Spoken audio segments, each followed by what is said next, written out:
Hi, right, I just thought I'd show a video of the this Morso Squirrel. It's the 1430.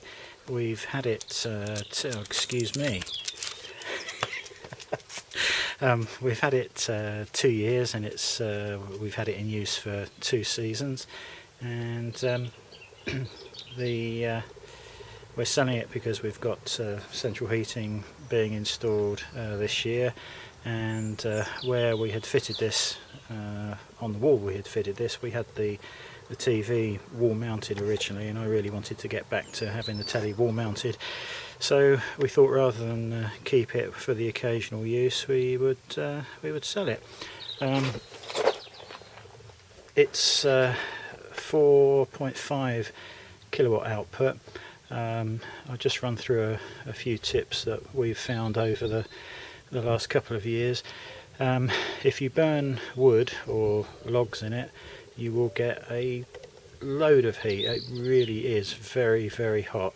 Obviously wood burns a lot quicker than coal, but if you wanted quick and intense heat, wood is the thing to burn. We used a bit of wood and anthracite coal. It's been pretty cold these last couple of winters, and the room we have this in has only got, as you're probably aware if you've watched any of my other videos, we've only got economy 7 heating in there. So the last couple of years we've turned all of the storage heaters off downstairs and used this solely as the primary heat source, which has meant we've used it probably at its maximum.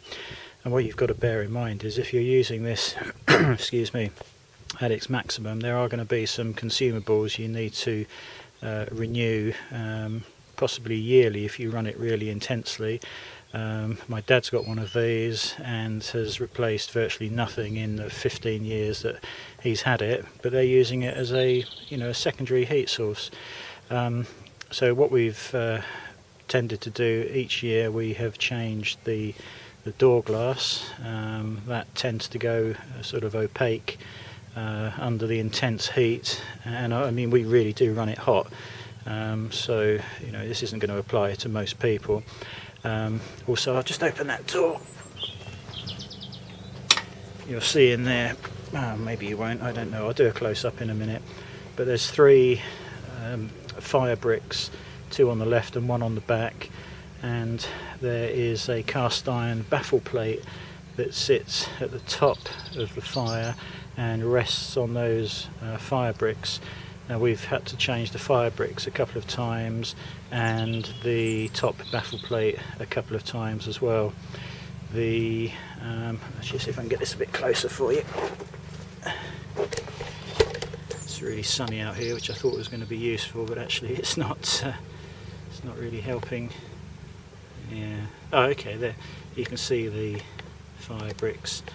They're brand new. I've just fitted them.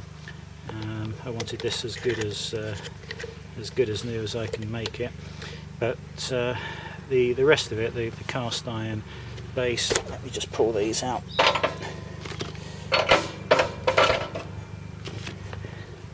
Yeah, you can see here. There's a big cast iron plate here. That will never need replacing. They seem to have managed to use some sort of different cast iron for this big plate and this one here. That one here is the griddle plate, and that just allows you to griddle the fire, and the hot coals and the smaller bits and ash just fall down into the dustpan below. But we have replaced that once, purely my fault. We had the fire running really high. Obviously this gets red hot, and I made the stupid mistake of stuffing a poker in there, and the poker hit the red hot cast iron and just snapped off one of these pieces here. I could still use it, but bigger chunks were falling through into the dustpan, so we replaced it. Now I have to say, if you're using this normally as a secondary or primary, but not so intensely as we were using it, these things are just not going to wear out. Cast iron will last for years and years. These new fire bricks are vermiculite, and they go slightly harder on its first firing. So anyway, what have we done? I have replaced the fire bricks, we have replaced the top baffle plate, I have fitted new glass rope, new rope in the door seal and in the seal in the lower door, and then I've just painted it. I can't shut these at the moment because the glue is still going off on the rope, but you get the idea. Yeah, these do not need to be replaced. You should never damage those unless you're really firing it up very high indeed. That is the Morso handle to operate the little riddling arm like that. We obviously have the Morso bag, and in that you have the Morso mitt and the instructions which are there, spare rope and some leaflets, and then we've also got the door rope adhesive which I've just used, and some extra length of rope, and I've saved just a little piece of the glass rope because it's flattened with an adhesive backing on it, so I'm just going to leave that in there with all the other bits and pieces, so if you ever do need to change that you'll know what to get. I'm just going to see if I can take this off the tripod and give you a closer look, so just hold on.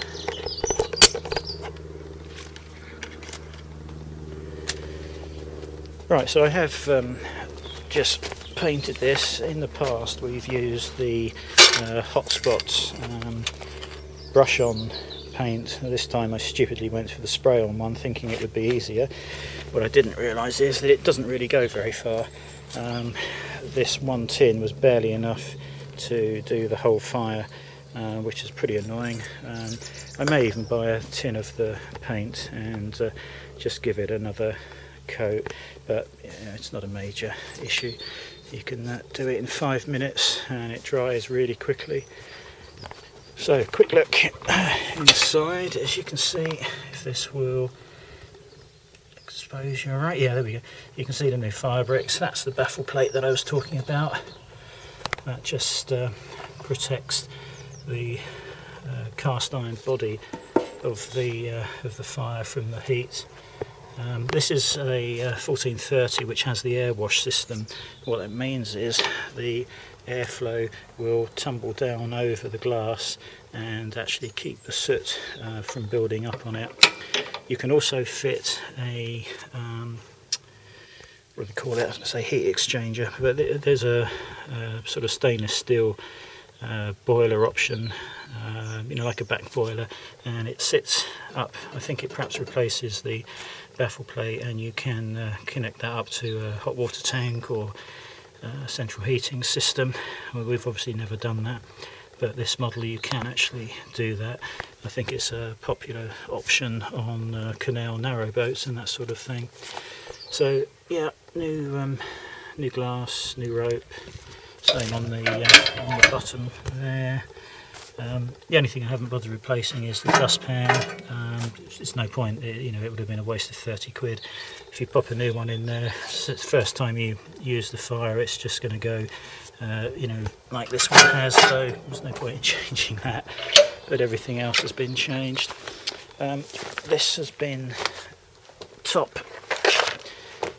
The flue has been mounted on the top. It's arrived like that. If you need to change it, and you can get these screws out here, that plate just comes out and fits in. I don't know whether this is going to expose correctly, but you can, maybe you can see that there is a hole that's covered up with that plate, and you would just knock out this mounting plate, this blanking plate here. I've sprayed over that very slightly, but you should be able to see the model item number 4.5 kilowatts, energy efficiency is 71%, fuel type, well, it's a multi fuel burner, but it says wood on there for whatever reason, various emissions and flue temperatures. Yeah, so that's that really. To change the output, there is a lever here to allow you to open up the air vents, and there's a dial here that lets you close down the air even more. And yeah, that's about all I can tell you really. Morso, obviously, it's one of the best cast iron manufacturers probably in the world. Certainly no issues with spares. There's dealers up and down the country that sell the spares. Also have a UK head office, and you can speak to them if you ever get into any sort of difficulty. And you know, I generally buy all the bits off of eBay as and when we need them. So yeah, no problems at all. I think we're going to list this as a buy now at $450. I think they're up around the 750 region. As I said, this is the 1430, not the 1410. So yeah, it'll be a good buy, I think, for somebody. And okay, thanks for watching.